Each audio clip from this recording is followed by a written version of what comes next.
Hey, I'm Jon Gordon with Positive University, and today my guest is Jason Romano. Jason is the author of Live to Forgive, the host of the Sports Spectrum podcast, and most of all, he's a good friend of mine. Hey, Jason, how you doing? Good, John. Well, it's good to talk to you. Good to see you. How you been? Been really good. How you been? Good. Dude, I'm doing great. God has been good. Just been traveling. It's at the end of the year that we're taping this, and just been an amazing 2018, learning from people like you and getting opportunities to share. So yeah, it's been such a cool year. So you worked for ESPN a long time. Tell us about that.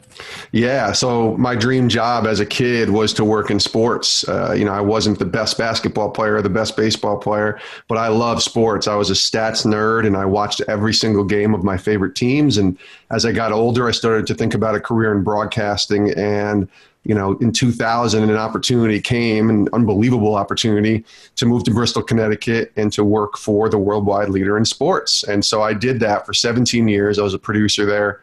I produced radio, television, social and digital media. I was also a talent booker and met a lot of great people, a lot of very influential people, very known people, especially athletes and coaches, and of course, people in the entertainment business. So I was fortunate and blessed to work with a lot of great shows as well at ESPN, like Mike and Mike, SportsCenter, NFL Live, Monday Night Football, just a lot of amazing opportunities from this kid from this small town in upstate New York that just loves sports.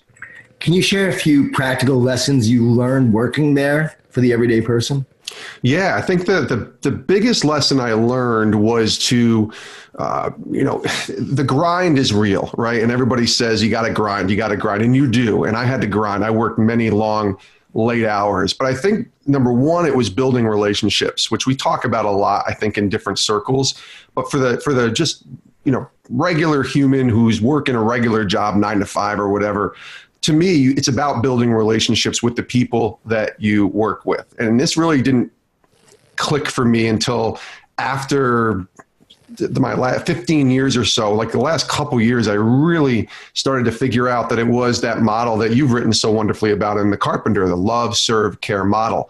And it was about relationships. And for me, as I looked back on my time at ESPN and when I left and heard from so many people, I realized it was so much about building relationships with people and serving others and just doing excellent work. We are called as people, especially people of faith, myself, to do excellent work, to be great at what we do. So I think I tell young people all the time that, they're coming up in the business, and I've had a couple of young PAs, production assistants, come up to me and they're like, I'm not getting promoted. I'm not getting that big opportunity. And I say, well, what are you doing?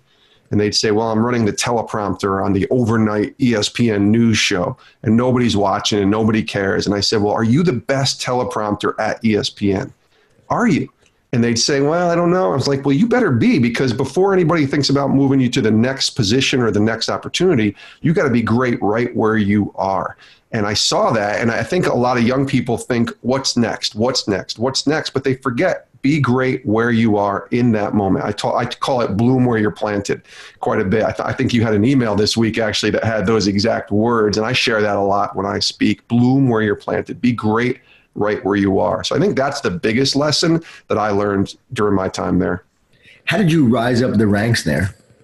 It's funny you say that, because I'll look back at it and say I didn't really rise up the ranks. But, I think when you look back now, there were certainly opportunities that came. A lot of it had to do with connecting with the right people. A lot of it had to do with the shows you worked on, being seen. I remember when I worked on Mike and Mike, it was the first job I ever had at ESPN. The show was very small at that time, had 3 people on it. It was only a radio show, and as it grew, and by the time I left ESPN, when I was working on Mike and Mike again, it had 25 people on it. It was on radio, television, digital, social. It was everywhere. And I think people, when I first worked on Mike and Mike, didn't really think, oh, that's a great job you have. I mean, it's ESPN. But nobody had known really who Mike and Mike was. So I actually left the show and went and worked on a nighttime radio show and realized, for me personally, that was a great opportunity to kind of work up the ranks. But hindsight, if I had stayed on Mike and Mike, knowing how they were going to blow up and become as popular as they did, who knows what would have happened. But obviously there's a plan in place that took place for myself, and God had a plan, and that's kind of where it ended up. But I think it was different opportunities. It was talking to people. It was, honestly looking at the job openings on the ESPN intranet page and seeing what's out there. But a couple of the jobs at ESPN that I did came to me, which was really neat, because a lot of the jobs, for the most part, I had always applied for. Even the original job that I got at ESPN, I applied for. I got a call. I went in for an interview. I got the offer. There was a lot more to it, but that's kind of how it worked. But the jobs after that, a lot of it were because of different people I had worked with who saw an opportunity and said, hey, would you consider this? And my last job at ESPN, working on social media, that came from having worked with a guy who was overseeing the social media position earlier on a different show. And he knew me, and he knew my work ethic, and he just knew my passion for the NFL. And he said, hey, how'd you like to come and work in the NFL? So that's a lot of how I moved up the ranks, if you will, came from just relationships with different people.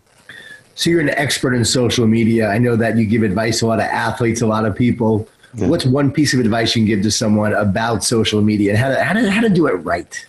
It's a weird thing, because I tell people, you can't necessarily say how to do it right, but you can say how to do it wrong. And so I think doing it right is not doing the wrong things, if you will. But I think the advice that I give to most people are to, be active and be encouraging. And it's funny, we tell analysts all the time that I've worked with at ESPN, when we talk about criticizing or evaluating somebody, especially in the sports world where everybody seems to have an opinion, we always say criticize the performance, not the performer. And unfortunately, social media has turned into criticizing the performer because of their performance. And so if I was to give a piece of advice, I would say, if you want to have an opinion on something, remember it's about, especially in sports, the performance. But the person, we don't know what's going on in people's lives. We've always said that, and people hide behind the computer and rip people apart in a lot of ways. And I know you are so wonderful in spreading a positive message and being positive. The books that you've written about positive leadership are awesome. So I would suggest, I'd always start with be positive. And if you have to criticize, remember to do it on the performance, whatever it is, as opposed to the performer, because these people are people and you don't know what they're going through. They might be going through a difficult time. So it's always to remember that the human beings that you're talking about, and if you need to put an opinion out there, to remember that they are human beings. You said ESPN was your dream job. Then why would you leave your dream job? It's a great question. My wife thought I was crazy when I went to her and said, hey, I want to leave ESPN and do this next thing. It's funny, because the dream job, I tell people a lot of times, when I was younger, I didn't even dream big enough to think about ESPN. I really didn't. I would have been completely fine working in a local radio or local TV station in the town I grew up in. But as you get into this job, you realize it is a dream job. Look at where you're working. Look who you're working with.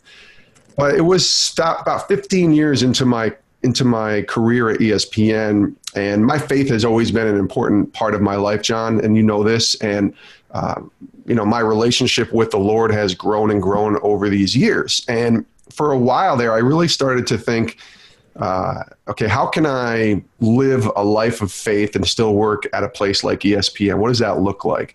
And so I did the best I could to try and grow in my faith and grow in my job. And suddenly I just had this inkling about 3 years ago or so that the Lord wanted me to do more for him. And what did that mean? I really didn't know at the time, but he wanted me to do more for him. And so I just started picking up the phone, to be quite honest with you, and calling people like yourself, guys who were an encouragement to me, who were mentors to me, and honestly, other people in both the faith world, pastors, authors, and people in the sports world, and just building relationships and talking to them and asking them about the work that they're doing, and just seeing if this do more for the Lord was going to align with any of that. And suddenly I come across a guy who's running a ministry in Colorado that has the intersection of sports and faith. And it's called Pro Athletes Outreach, PAO.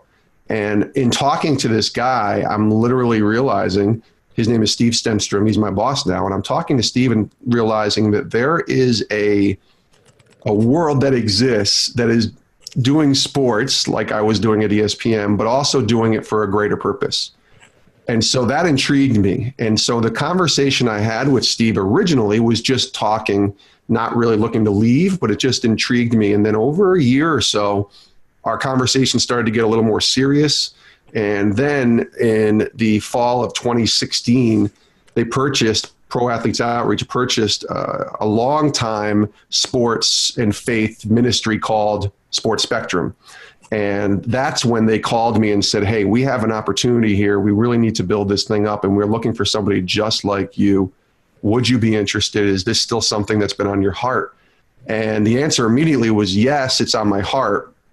Let's talk about what this looks like. And it was probably a 3 or 4 month period there at the end of 2016 of praying a lot, coming to my wife and saying, am I crazy here? Originally, she said, yes, you are. But keep talking about it and realizing that this might be an opportunity. And in February of 2017, I was offered a position. I accepted, and I was still able to live in Connecticut, work from home and travel more. And that's when I said goodbye to ESPN. And in the meantime, Jon, I was also writing the book, Live to Forgive, which you mentioned earlier. So I knew that God was steering me in these different directions and these avenues that meant probably leaving ESPN. You took a leap of faith. Was it scary? It was very scary because it was a 40% pay cut. It was working as an independent contractor. And for those that don't know what that means I'm working for myself and they're paying me a salary, but there's no benefits. There's no 401k plan. There's no Disney owned ESPN. So there's none of the Disney benefits that we had. It was walking away from all of that plus taking a pay cut. And so, yeah, that's scary. But I knew the salary that they were paying me was what I was making maybe 7 or 8 years ago at ESPN. And I said, I lived on it then, I can live on it again. And God will honor me, hopefully, and honor that if I'm doing his work in the sense that he'll take care of my finances. And he has. But it was, when we talk about finances and you go talk to your wife about that and say, honey, I'm thinking about leaving. It's a 40% pay cut and there's no benefits. Good, ready, let's go. And she, not quite. I was seeing the tunnel vision and she's seeing all the stuff on the outside. And so it was very scary. But God calls us, in my opinion, he calls us to take some leaps of faith sometimes in our lives. And I chose to do that. And it was hard, but it was not something that I've ever looked back and regretted. I'll tell you that much. Did you have any professionals or any friends that said you're crazy, or anybody at ESPN said, what are you thinking? A couple people. Yeah. One of my old bosses, I remember going to talk to him, and I hadn't talked to him in probably a year or so. And he called me into his office and he had just been promoted to vice president. So he was doing great and going up the corporate ladder. And he sits me down. He's like, what in the world are you doing? And I said, what do you mean? He's like, I saw that you're leaving this place. And why would you ever leave this place? You have an amazing opportunity and potential and blah, blah, blah.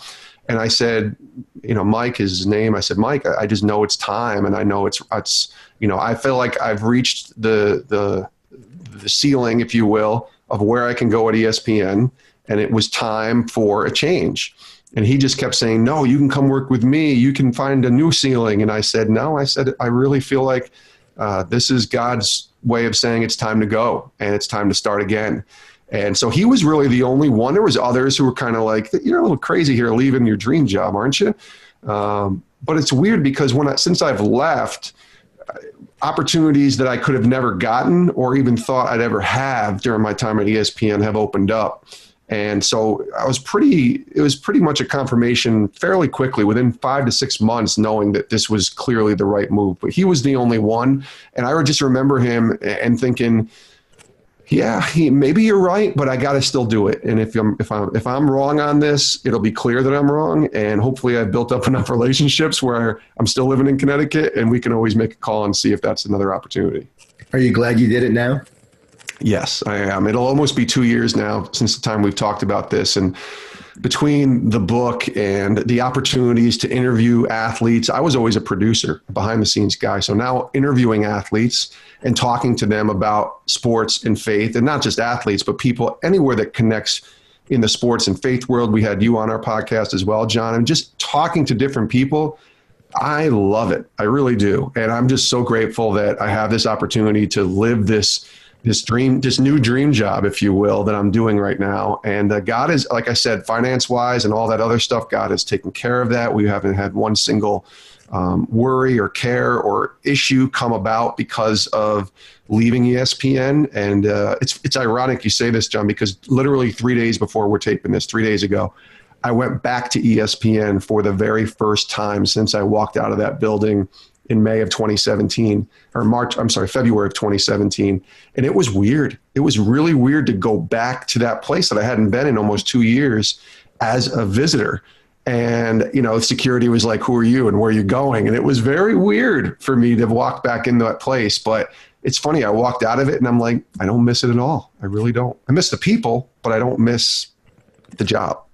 Tell us about the Sports Spectrum podcast, because you do a really great job with it. I know you didn't have a past in terms of interviewing and doing a lot of that. Yeah. I would listen to you because I started this podcast. I'm not a professional interviewer. I've been someone who talks all the time. Yeah. And now I'm asking the questions and learning, and I actually really enjoy it, but it's something you do have to learn. And I don't think I'm very good at this. Just for the listeners, I don't think it's my specialty. I'm doing it because I want to bring on guests like you, sure, where you can really help people learn and grow. And I don't know it all, so let's bring more people on so that together we can get better together. That's right. Guests like you. So do you love it? Tell us about it. And how do you get your guests? And what are some of your favorite kind of questions to ask and things like that? I love that. Yeah. So when I was approached to leave ESPN and go to work with Sports Spectrum, it was the podcast that really intrigued me. They wanted to restart their brand, their magazine, the website, kind of get a digital presence, but they wanted me to start a podcast. And then when they told me they wanted me to host it, I almost laughed at them. I said, I haven't hosted anything since college.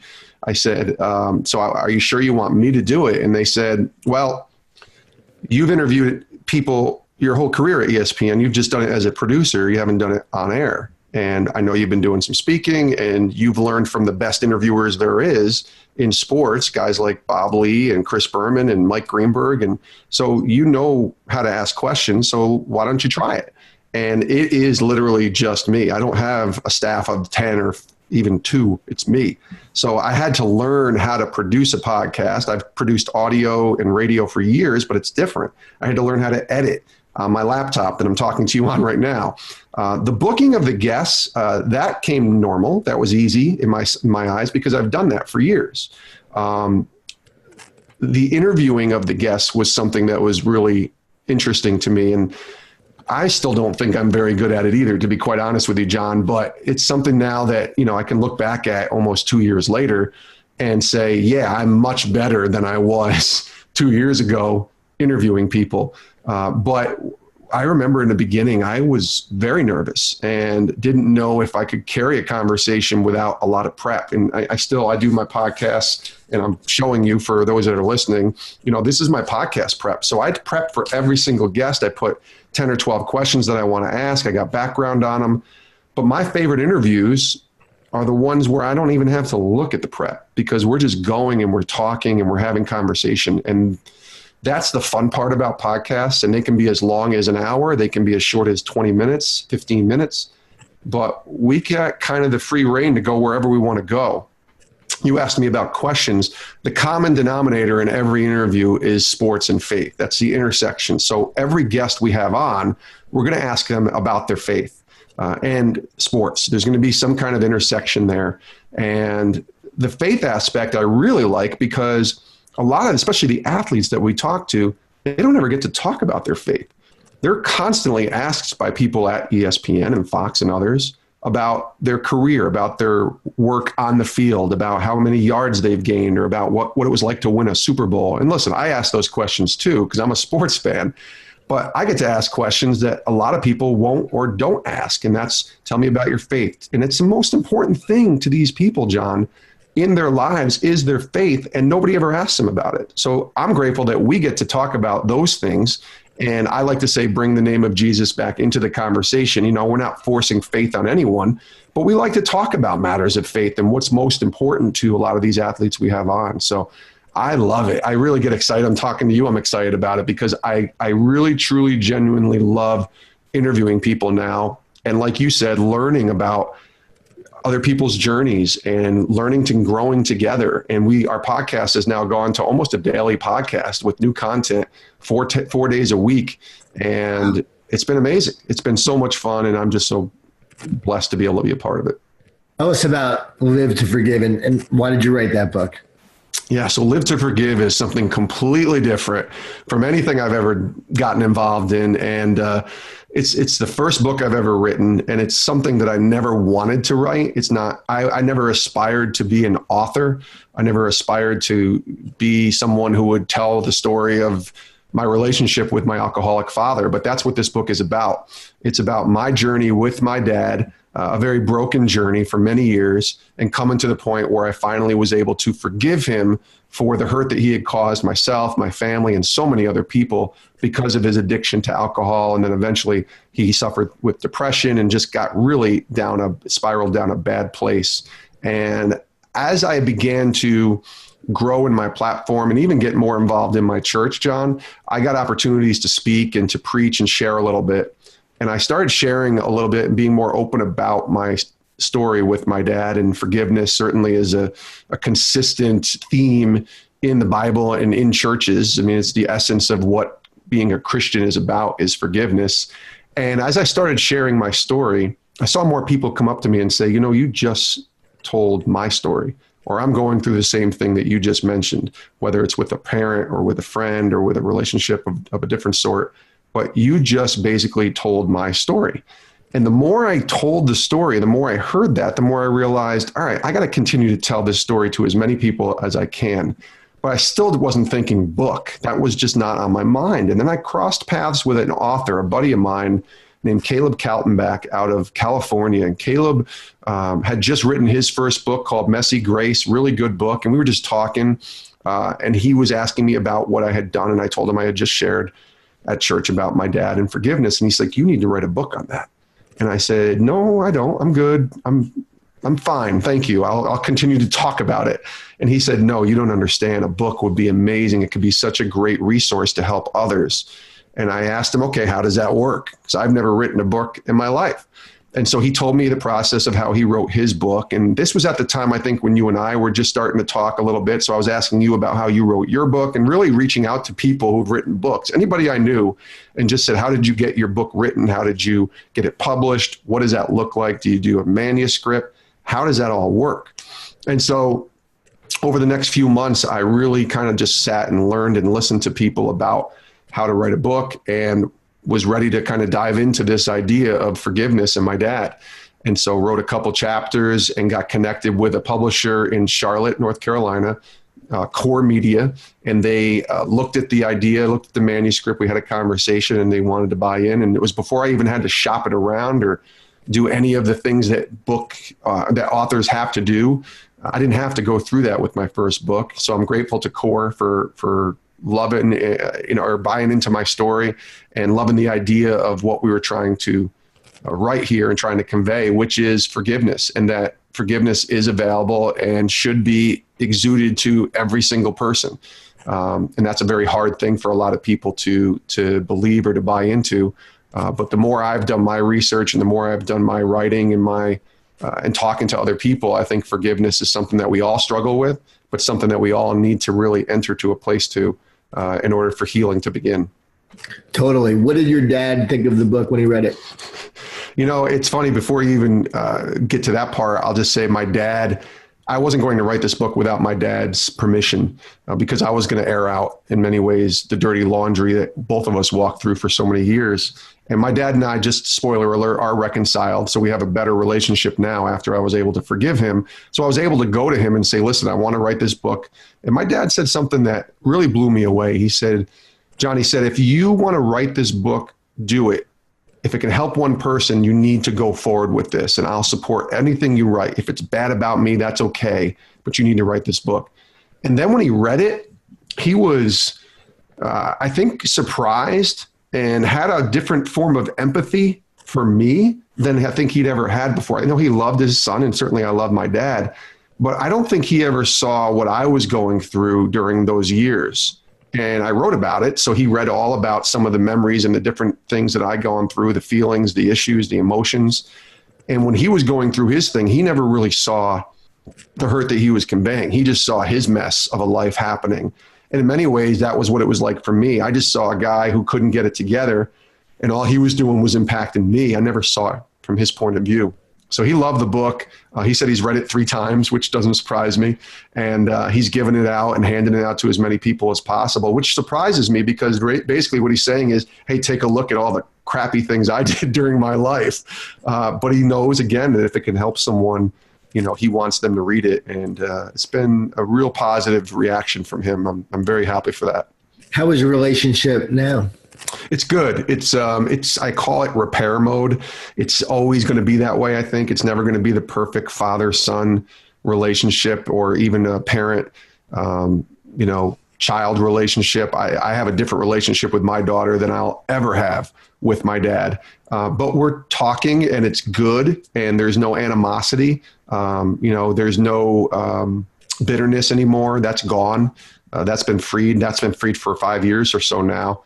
And, we have a good relationship. He lives 2 hours away from me, so we don't see each other that often, but we talk once a week and we have a pretty healthy relationship, mostly about sports. But, the book has allowed us to have conversations and go a little deeper than maybe we normally would have. So my biological father left when I was a year old, and we had a relationship, and it was off and on for years, and I had forgiven him. Yeah. But now we don't have a relationship.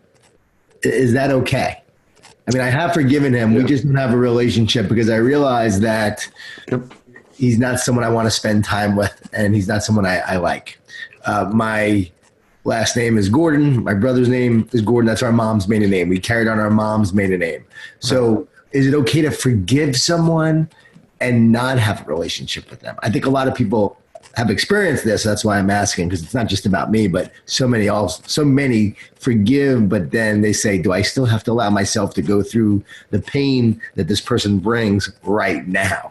It's a great question. And the answer is no, you don't have to have a relationship with someone that you forgive. Because when I speak and I talk about forgiveness a lot, I have people come up to me and say, how can I forgive that person who cheated on me or who abused me or did all these things? And I said, well, I'm not talking about reconciliation here. That's completely different. In my story, I've been fortunate not only to have forgiveness and bestow forgiveness on my dad, but to also be able to be reconciled. But there are some relationships, Jon, that are just not repairable, and boundaries need to be put in place properly. But forgiveness, I say where reconciliation isn't always possible, forgiveness is, because forgiveness isn't about the other person. Forgiveness is about yourself. It's about you releasing the pain, releasing the bitterness, that poison that's kind of bottling up inside of you. When you forgive, in my opinion, that's gone. That's what happens. You get released from that. So forgiveness is not about the other person. It's about yourself.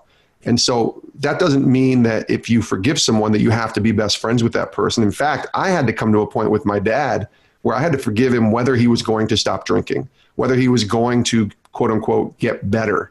And thankfully he did, and it helped repair our relationship. But that isn't always possible. I've talked to some people who have gone through some unbelievable circumstances in their lives. And I think I'm unworthy to be telling them about forgiveness when they've gone through way worse than I've ever gone through. Losses of children, kids being murdered by somebody else, really terrible stuff, verbally, physical abuse, just terrible things. And yet my message is the same. It's forgive always, reconcile when possible. And if it's not possible, that's okay. It doesn't mean the relationship has to become, something that gets repaired. It doesn't. But forgiveness, I will go to my grave saying always, always, always forgive, because again, it's not about the other person. It's about yourself. Did the movie A Star Is Born touch you? I haven't seen it. Isn't that terrible? So you probably just gave away what half the movie's about, but I haven't seen it. The other movie I did see recently was called I Can Only Imagine. And that had I don't know if you saw that one. I saw it. Amazing movie. Amazing movie. And that had a very strong message of forgiveness in it. And I definitely resonated with that movie. We even mentioned it in the book a little bit. I haven't seen A Star Is Born, so apparently I need to go see it. You'll love it. So you speak all over the country. I know you give a lot of talks on this topic. When you're giving a talk and you take questions, what's the most common question that you get about forgiveness? I think it's very similar to your question. It's how can I forgive my ex-wife for cheating on me? How can I forgive my sister who stole $1 million from me? I'm making the $1 million part up, but it's a lot of money.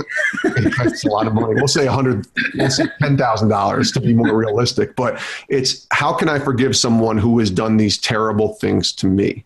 That's the common question. Because I talk about it when I speak and I share, I always say, for me, there's a great quote from, I think it's C.S. Lewis, who says, forgiveness is always a beautiful thing until we have to practice it. And that's the hard part, is watching others forgive is great, but then you don't know what I've gone through. You don't know the hurt, the pain, the difficulties that I've lived through in my life. So that's the common question. And I don't pretend to be a psychologist or any kind of professional person that knows how to fix a situation from what they've been going through, as a counselor or anybody like that. I'm just telling you what I've learned through forgiving my dad, and from what I've read in books, but also from what I've read in the Bible and God's word. And I believe as a Christian, every single day, I'm living my life asking for forgiveness to a God in heaven who has, given his son for us. I'm asking for forgiveness every single day from God, because I mess up every day, right? And so if I don't then turn around and exude that forgiveness on someone else, even somebody who's done terrible things to me, then I'm being the hypocrite. And so usually those are the kind of questions that I get. And I just turn around and tell them, I know it's hard, but we have to forgive. And remembering that it's not about the other person and what they've done. We're forgiving literally for ourselves. So I know you have a daughter and a wife, and what are you excited about going forward with them and also just in your career? Yeah, it's funny you mentioned the daughter, because she's 14 now and she's in high school.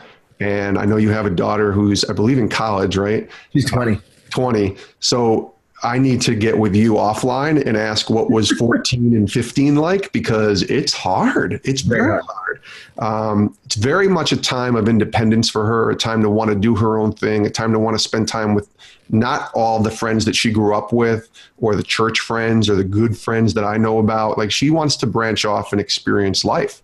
And she's 14. So it's that middle ground of letting her do some of that, but also knowing that she's still only 14. So I got to bring her back in and reel her in.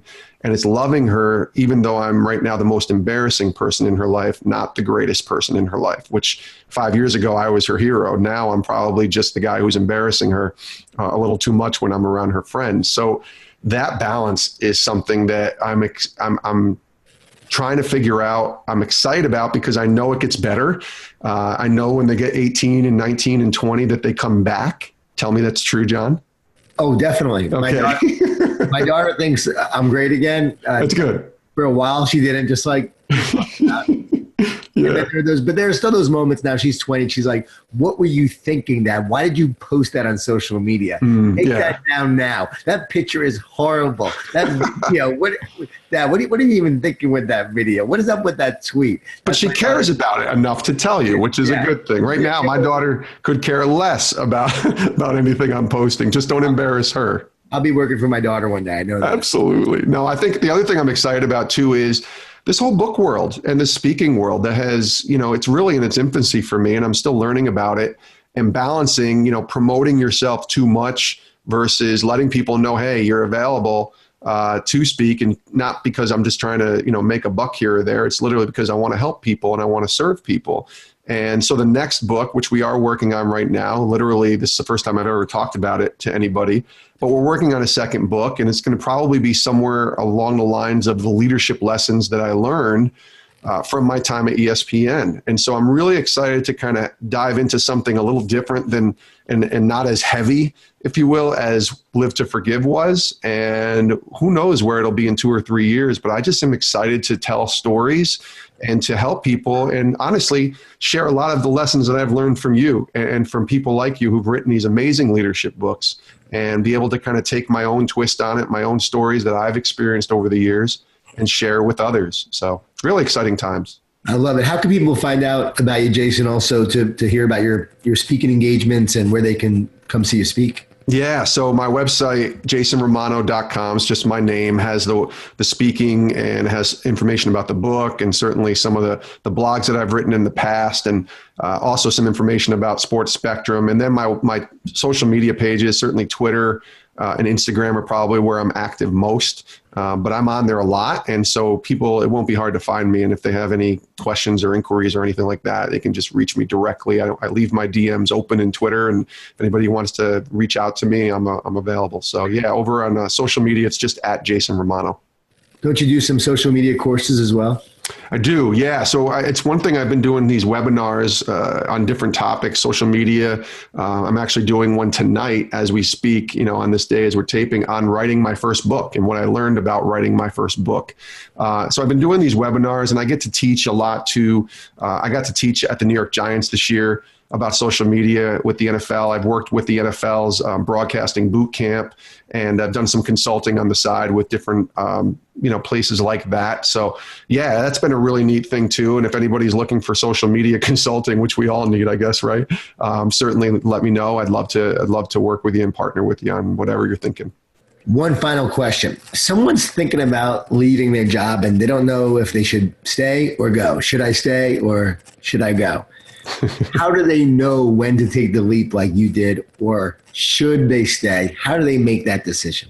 Yeah, it's interesting. I've had a couple people ask me that because the grass always seems greener on the other side. And, I tell people my story is just different because the leap of faith, quote unquote, that I took, isn't your typical leaving your job for another job, because it was a pay cut, because I was working from home, because the resources were much less. I think the first thing you want to do is search your heart. I really do.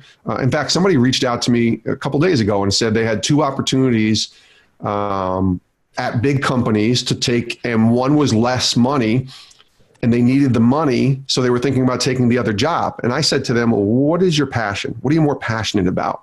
And they said, the one with the less money. And so my encouragement to them was, take the lesser job if you can make it work, because you always want to go for your passion. The sweet spot is where your passion intersects your talent.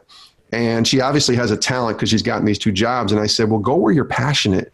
And I think when you can intersect those, money will come. It really will. And she's a little younger. She was in her, I think, late 20s. And I said, well, do this now, because as you get older, it becomes much more difficult, because you're settled into a routine and money is set through the house and the mortgage and the bills and all that stuff. And it makes it difficult to do these kind of things where you can take a leap of faith.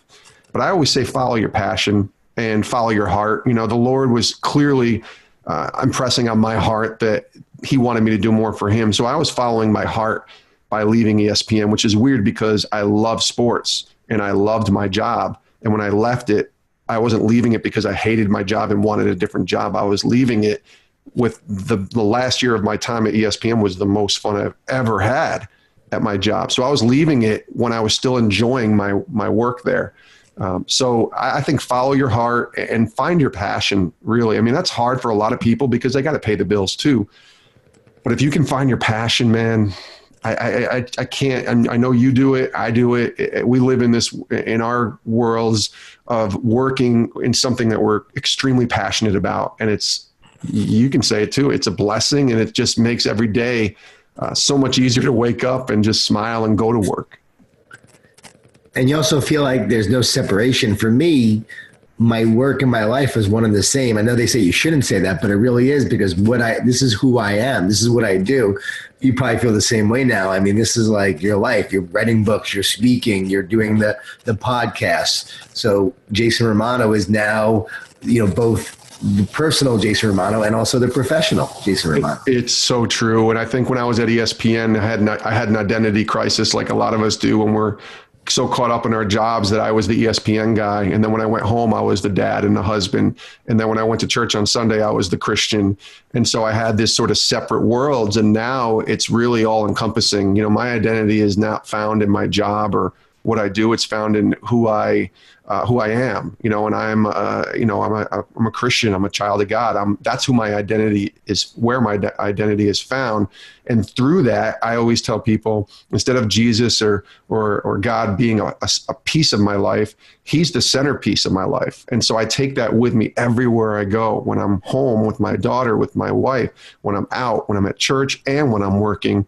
I feel like I am more complete now, and it is all, it's my life. It's who I am. It's not a piece of my life. It's all of it. Jason Romano, thank you so much. Jon, thank you, man. It was great to catch up with you, and I'm really honored to be on your show. I listen to your podcast, and you do a great job. You really do. Don't shortchange yourself. You do an awesome job and had some great guests, so I'm really thankful to be on here. Thank you. I'm striving to get better. Just give me a call if you need help. Always.